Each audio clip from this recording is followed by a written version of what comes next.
Aqui, os verdadeiros não se calam e o mal perde a voz.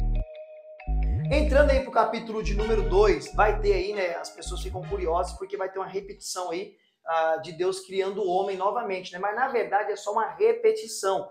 Isso acontece muito dentro da escrita hebraica, nós chamamos de paralelismo hebraico.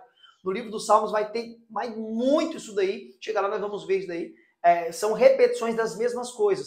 Então no capítulo 1, Moisés ele retrata mais ou menos aquilo que ele recebeu de Deus, né? E outra, pessoal, é muito importante também entendermos que tudo isso que está no capítulo 1 aqui, ou grande maioria, Moisés recebeu isso por revelação divina, porque Moisés não estava lá para ver quando que Deus fez todas essas coisas. E Deus revelou tudo isso para ele no Sinai. E boa parte também do que aconteceu aqui e no decorrer da história aqui do livro do Gênesis que Moisés relatou, foi preservado através da tradição oral, pai passando para filho, filho passando para neto e sucessivamente sendo guardado ali nas gerações da família através da tradição oral, aquilo que eles ouviram das pessoas que viram de forma ocular, que estava ali e presenciou, ok? Lembrando aqui que Adão aqui é o pai da humanidade e de um dos filhos dele vai vir o povo hebreu, e isso foi guardado nas gerações. Então muita coisa também que está aqui não foi apenas revelação que Deus deu, mas coisas que preservou dentro do povo hebreu e chegou isso para Moisés, ok? Então no capítulo 2, pessoal, vai começar falando que Deus ele plantou um jardim no Éden, e isso aqui é muito importante que você entenda, galera. Vamos lá. A maioria fala jardim do Éden, então parece que o jardim era o Éden, mas na verdade não. Na verdade, o Éden era uma região que hoje seria possivelmente o atual Irã ou Iraque. Por quê? Porque o texto aqui descreve que era nas nascentes de alguns rios. E alguns rios têm até hoje, não mudou o nome. Lá cita Rio Tigre, cita o Rio Eufrates, que ainda são rios que têm até os dias de hoje, certo?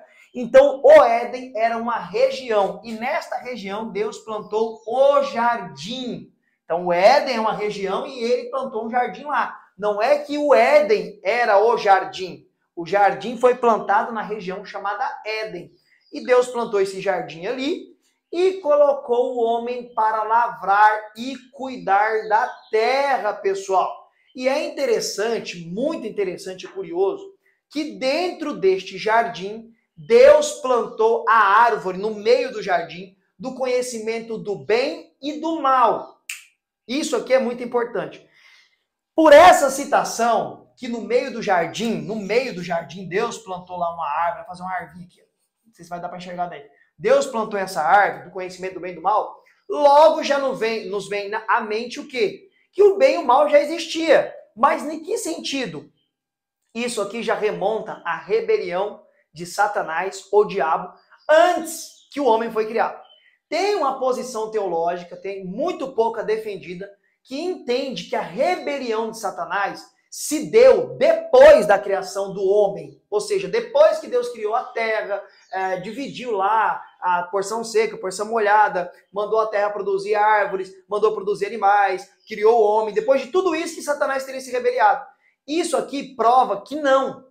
Porque se Deus plantou a árvore no meio do jardim do conhecimento do bem e do mal, então já remonta que já tinha acontecido o mal, que seria a rebelião contra Deus de Satanás e seus anjos. E outra, nós veremos aqui claramente, vamos por parte, que quando este casal está no jardim, eu nem falei ainda que Deus criando Eva, mas quando esse casal está no jardim, o diabo já é diabo. Então mostra que isso já aconteceu em um período passado que a Bíblia não fala quando aconteceu essa rebelião. Nós entendemos que foi em uma eternidade passada que houve a rebelião de Satanás e seus anjos. Que aqui no Éden, Satanás já é Satanás. Ele não vai se tornar, ele já é Satanás. Ou seja, a palavra, pessoal, do hebraico, Ra-Satan, significa Satanás, o diabo.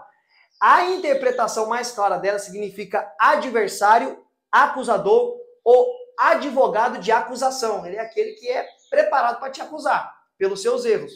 Por isso que Cristo ele é o nosso advogado fiel, né? Citado nas Escrituras, né? Temos um advogado fiel lá do Pai, porque Satanás é o advogado de acusação e Jesus é o nosso advogado de absolvição. Olha que legal, beleza? Então vamos lá. Então Deus planta o jardim no Éden, no meio do jardim a árvore do conhecimento do bem e do mal. Deus dá a ordem para Adão: de todas as árvores do jardim você pode comer, Mas da árvore do conhecimento do bem e do mal, dessa você não pode tocar e não pode comer, porque no dia que comer, certamente morrerás. Aí, perguntas que as pessoas sempre fazem. Por que Deus colocou uma árvore do conhecimento do bem e do mal no meio do jardim, se Deus já sabia que Adão ia comer, pessoal? E aí, como responder essa pergunta? É claro que aqui não é aula de teologia, é uma exposição bíblica, para que você entenda capítulo por capítulo os textos mais difíceis. Eu não vou abordar de forma mais ampla, isso fica para as nossas aulas de teologia, e eu espero que você venha para as nossas aulas de teologia, porque isso daqui envolve soteriologia. O que significa essa palavra soteriologia? Significa o estudo da salvação. Como se dá a salvação? São termos gregos, né? Soteriologia. Soteria, salvação. Logia, estudo, ensino e doutrina desta matéria, ok? Aqui vai envolver muito isso e não dá para entrar, senão a nossa aula fugiria aqui do Gênesis. Mas uma coisa é certa, Deus sabia que o homem ia comer, porque Deus ele é onisciente, conhecendo o passado, o presente e o futuro. Só ele tem esse atributo, né? Ele, Jesus Cristo e o Espírito Santo, que são um só. Então Deus já sabia, mas por que Deus fez isso? Nós pensamos de forma majoritária que foi o primeiro teste que Deus colocou o homem à prova, né? Deus colocou um teste e o homem sucumbiu no primeiro teste. O homem já caiu e pecou e errou no primeiro teste. Mas a ordem foi dada para Adão. Guarda isso. Adão. E o texto também vai dizer aí que Deus viu que para todos os animais tinha um parceiro, né? Tinha alguém ali do lado, né? Todo animal tinha sua fêmea, tinha o seu macho. Mas para o homem não se encontrava ali um parceiro, um cônjuge, né? Alguém que encaixasse. Então Deus fez cair sobre Adão um profundo sono e da sua costela que Deus cerrou, fez Eva. Isso aqui é muito importante, pessoal. Da costela. Por quê? Porque a ideia da esposa, junto com o marido, é ser disjuntora. Disjuntora é estar do lado. Está sempre do lado, sempre andando junto. Sempre ali unido. Por isso que Deus cerrou da costela de Adão e da costela de Adão ele fez Eva para estar do lado do marido, certo? E o capítulo 2 vai retratar então isto, pessoal. Deus plantando um jardim ali no Éden, a árvore do conhecimento do bem e do mal e a criação de Eva. Entra-se para o capítulo de número 3. Agora, como eu já falei, a serpente se apresenta a Eva. E veja que a serpente é Satanás, lá no Apocalipse é citado. A antiga serpente, o diabo. Então aqui vai ter também um grande impasse teológico. Não se dá para entender as claras. Primeiro, vamos lá. Tem algumas coisas aqui a serem observadas e colocadas aqui na ponta do lápis. Olha que curioso. Uma serpente conversando com uma mulher.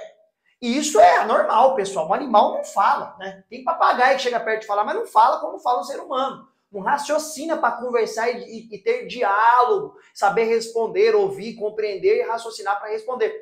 Isso daqui é muito curioso. Tem pessoas que pensam que na verdade não, era o próprio diabo mesmo, não era uma serpente, mas o texto diz claramente que era uma serpente. Tanto que depois o castigo que vai receber esse animal é de rastejar, e hoje realmente a serpente rasteja, que aí também tem um grande impasse, se a serpente caminhava, se ela andava, se ela voava, ou por que Deus deu essa condenação aí para o animal. E aí também tem uma outra grande dúvida, né? O porquê que Deus castigou o animal, sendo que o animal estava ali possivelmente possuído, possesso por Satanás, pelo diabo. Ou seja, Satanás teria entrado nele, porque Satanás é um espírito. Ele não se materializa, ele é um espírito, né? Os anjos são espíritos, ok? Satanás continua sendo um anjo, pessoal. Um anjo caído, rebelde, mas não perdeu a sua natureza angelical. Então vamos lá. A serpente se apresenta para Eva e tem um diálogo. E é curioso, pessoal, que a mulher não se toca, está falando com o animal. E aqui entra-se por um outro caminho. Será, a grande pergunta, será que naquele contexto o homem conseguia se comunicar com os animais? O homem conseguia falar com os animais? Porque Eva está conversando com a cobra e isso aqui não espanta ela. Para ela está parecendo normal. Você imagina, pessoal, se você chegar na sua casa, o seu cachorro começar a falar com você. Você vai cair no chão, ou vai sair correndo de medo. Porque isso não é normal um animal falar com um ser humano. Mas isso aqui parece super tranquilo e normal para Eva. Não causa nela um espanto. E aqui nos gera essa grande dúvida. Será que antes da queda de Adão e Eva, o homem conseguia se comunicar com os animais? Será que isso era possível? Nós vamos ver lá na frente, no livro de Números, Deus abrindo a boca de uma mula para falar com Balaão, o profeta que havia se corrompido, e a mula fala em Balaão também, e entende, e parece que Balaão está cegado, não compreende que está falando com a mula. E aí, pessoal, o que você pensa sobre isso? Bom, não se tem bases claras na Bíblia para defender tal posição que os animais conversavam com os homens conversavam com os animais, ou seja, Adão e Eva, né? Nesse sentido. Mas é uma grande dúvida que vai ficar aí até a eternidade. Na eternidade saberemos se vamos conversar ou não com os animais, isso é se os animais entrarem para a eternidade, que também é outro ponto a ser debatido. Mas é muito curioso que isso aqui não espanta a mulher conversando com a serpente. E é engraçado que Satanás, quando ele se apresenta aqui na serpente, ele já mostra o para que ele veio fazer. Ele vem para distorcer a palavra de Deus. Eu vou parafrasear o texto, tá bom? Ele diz o seguinte para Eva, né? Porque o texto diz claramente que Eva viu. Eva viu que o fruto era bonito ao olhar e era apetitoso para se alimentar desse fruto. Isso aqui é muito importante que você entenda. Satanás, ele sempre está nas brechas, ele sempre há de se aproximar para trazer as suas propostas no momento de mais vulnerabilidade. Meu Deus, travou aqui agora. O momento mais vulnerável que você estiver passando é o momento que ele vai se apresentar com uma proposta para solucionar o seu problema ou para saciar as suas vontades. Lembre-se que ele é um observador. O apóstolo Pedro diz que ele está ao nosso derredor, buscando a quem possa tragar. E veja bem isso daqui, talvez você nunca parou para pensar sobre isso, ou talvez já tenha pensado. Olha só, pessoal, Satanás ele não pode entrar dentro de um cristão. Por quê? Porque dentro de você habita o Santo Espírito de Deus.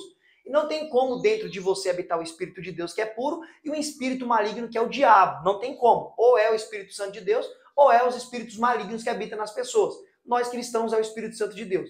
Porém, Satanás, ele não habita em você para saber o que você pensa, o que você imagina. Mas ele te observa. E veja que interessante. Se nós conseguimos, através da observação, olhar no semblante de um irmão, de uma irmã, e saber se ele está bem, ou se ele está mal, se ele está triste ou está feliz, ou se ele está pensativo, ou se ele está desejando alguma coisa, você consegue observar isso olhando para as pessoas, para sua esposa, para o seu marido, para o seu namorado, para o seu filho, para o seu amigo?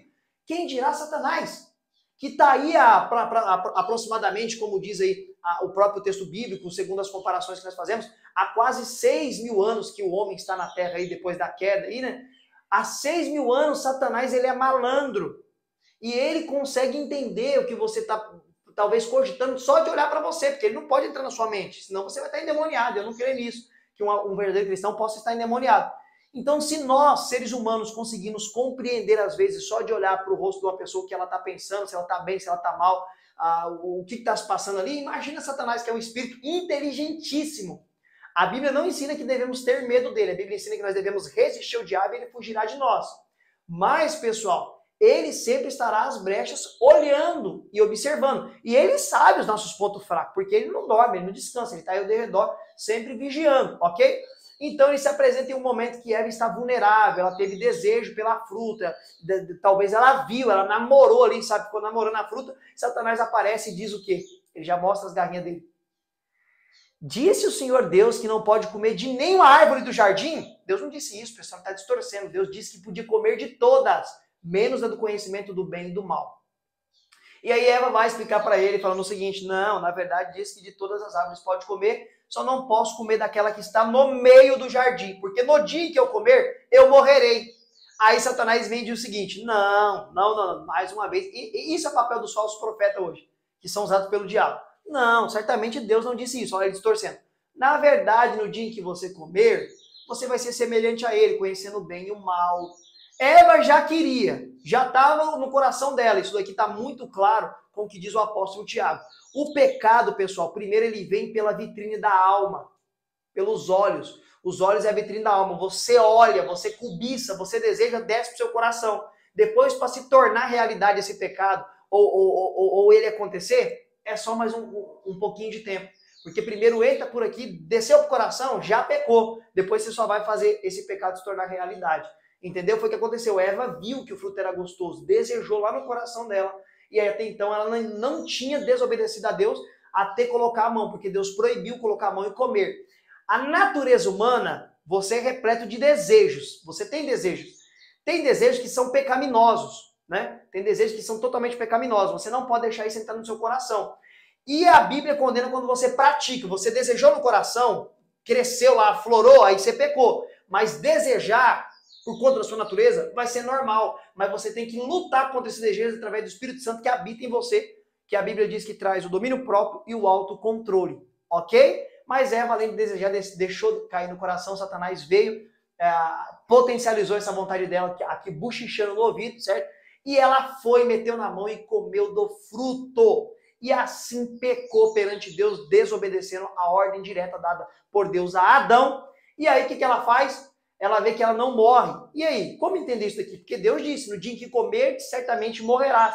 Pessoal, quando Deus ordenou isso para Adão, nós que estamos à frente da história, entendemos melhor o que aconteceu. Vamos lá.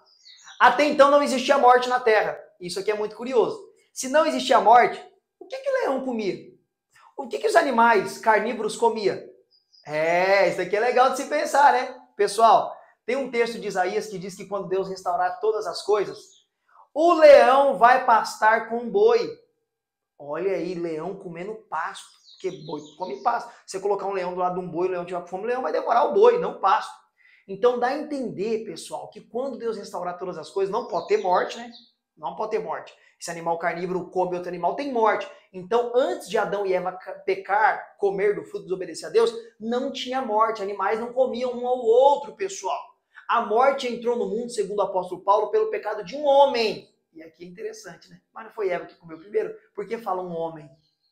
Lembra que eu falei para vocês prestar bastante atenção que eu ia abordar sobre isso? Que a ordem foi dada para Adão, não foi dada para Eva?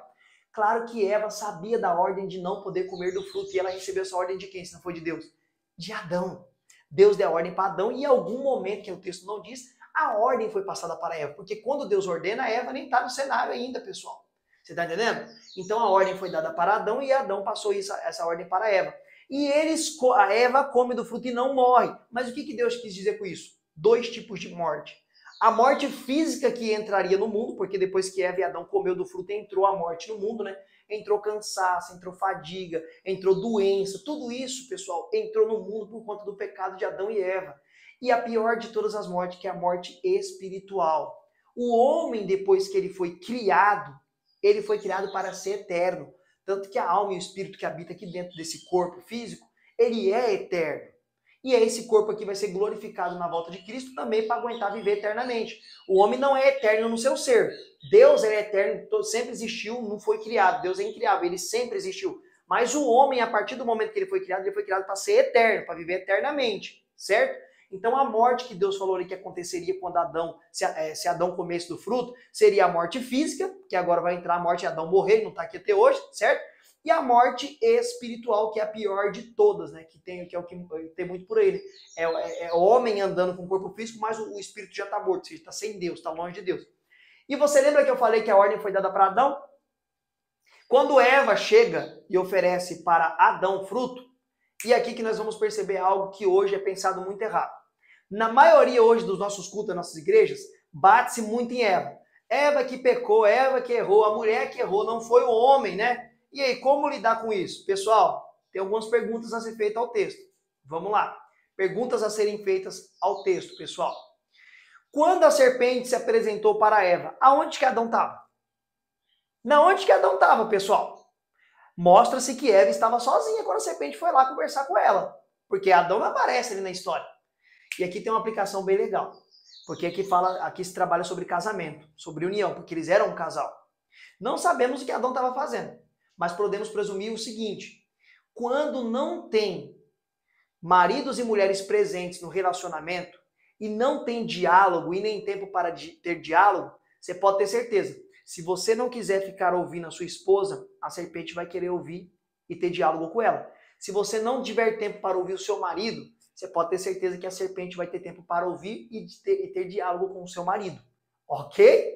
Então aqui é um primeiro ponto a ser observado. Adão não estava presente. É preciso estar presente em todos os momentos da vida necessários dentro do casamento. E ela não poderia ter tomado essa decisão de comer sem antes consultar o seu marido. Dentro do casamento não podemos tomar decisões que vão envolver as nossas vidas sozinhos. Isso daqui é um grande aprendizado. Ela tomou uma decisão terrível e sozinha. E quebrou a cara por causa disso daqui. Lembrando que eles eram um casal. E aí ela vai e oferece do fruto para o seu marido. Pessoal, vamos parar para pensar aqui. Adão poderia falar para ela assim: eu não quero. Você comeu? Se resolva com Deus. eu não quero comer. Ele poderia, pessoal, porque este casal teve o livre-arbítrio. Nas aulas de teologia eu vou falar se ainda existe livre-arbítrio ou não. Este casal teve o livre-arbítrio para escolher. E Adão poderia falar para ela, eu não quero. E aí ela assumiria a responsabilidade, nós nem saberíamos como seria isso, né, pessoal? Mas Adão comete mais um erro. Ele deixou Eva sozinho e Eva foi e caiu no erro da serpente, né? Caiu lá na lábia da serpente. Segundo erro que Adão cometeu, ele foi conivente com o erro dela. Você não vê Adão repreendendo ela e falando nada. Você vê Adão comendo fruto e indo pelo mesmo caminho dela. Olha aí, pessoal. Todo mundo fica batendo em Eva. Realmente, ela errou. Mas um dos piores erros aqui foi de Adão. Porque que Adão que recebeu a ordem de Deus. Adão que não estava presente quando a serpente foi lá tagarelar no ouvido de Eva, entendeu? E agora o que acontece? Diz o texto que eles caem em pecado. O homem e a mulher caem em pecado. E eles ouvem a voz de Deus pelo jardim que descia toda a viração do dia. Ou seja, no finalzinho da tarde, Deus descia para falar com Adão e Eva. Você imagina que coisa maravilhosa, pessoal? O próprio Deus descer ali para conversar com eles. Não sabemos se era uma voz que corria, só apenas eles ouviam, ou se era Deus de forma pessoal que descia ali em um corpo ali de resplendor, de glória. Né? Nós chamamos na teologia de teofania, aparição daquilo que é divino em forma humana. Não sabemos ao certo como que isso se dava. Mas Deus descia ali para falar com Adão e Eva, e diz o texto que Adão e Eva correu para se esconder. E quando Deus foi conversar com eles, eles se apareceram cobertos ali de folha, né? Folhas de árvore. O que eles falaram? Ouvimos a sua voz e se escondemos porque vimos que estavam nu. E aí Deus pergunta para Adão, Adão, comeste do fruto que eu ordenei para não comer? Veja que ele não fala com Eva, ele fala com Adão, porque a ordem foi dada para Adão. Adão é o líder do lar.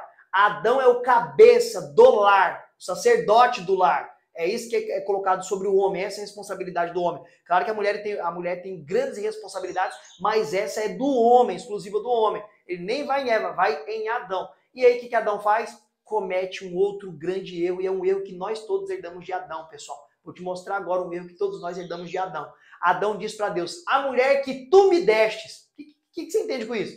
É como se Adão estivesse jogando a culpa para Deus. Tipo assim, eu não pedi mulher, o Senhor que me deu. A mulher que tu me destes me deu do fruto e eu comi. Isso aqui, pessoal, agora olha o que vai desencadear. Aí Deus fala com a mulher fala o seguinte, a serpente me induziu e eu comi. Pessoal, nós somos peritos em não assumir as nossas responsabilidades.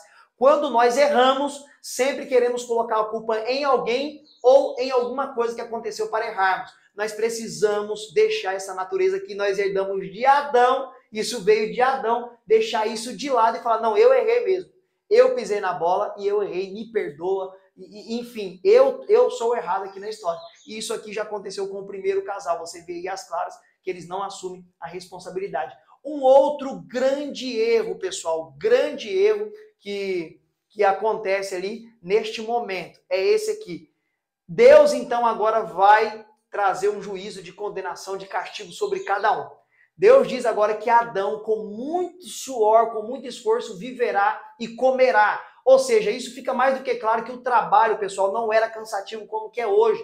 Nós não teríamos as limitações que temos hoje nesta natureza e nesse corpo. Tudo mostra que o trabalho seria prazeroso. Não teríamos toda essa fadiga, o cansaço do dia, essa exaustão. Por quê? Porque era um corpo glorificado, já que eles tinham, era um corpo perfeito, sem os traços e as manchas do pecado. Deus agora diz que com sofrimento ele vai se alimentar, ou seja, vai ser angustiante, doloroso, trabalhar para comer. Ok? E sobre a mulher, o que o próprio Deus diz? E agora com muitas dores terás os seus filhos, né? Dores de parto. Dá a entender que possivelmente a mulher já teria dores, ou talvez não teria, também é uma grande incógnita, né? Ela teria dores ou não teria, mas agora vai ser acrescentada mais dores, né? Com dores terá os seus filhos. E aqui tem uma outra grande dúvida. Será que dentro do jardim Adão e Eva já teve filho? Ou eles só tiveram filho fora do jardim? Calma aí que nós vamos chegar lá. E agora Deus vai impetrar um castigo sobre a serpente. E aí aquilo que remonta o que eu falei. Será que ela caminhava? Será que ela voava? Será que ela caminhava e voava? Porque agora Deus diz que por toda a eternidade ela vai rastejar e comer pó. Não temos como afirmar nada porque a Bíblia não fala. E quando a Bíblia se cala, nós também nos calamos, ok?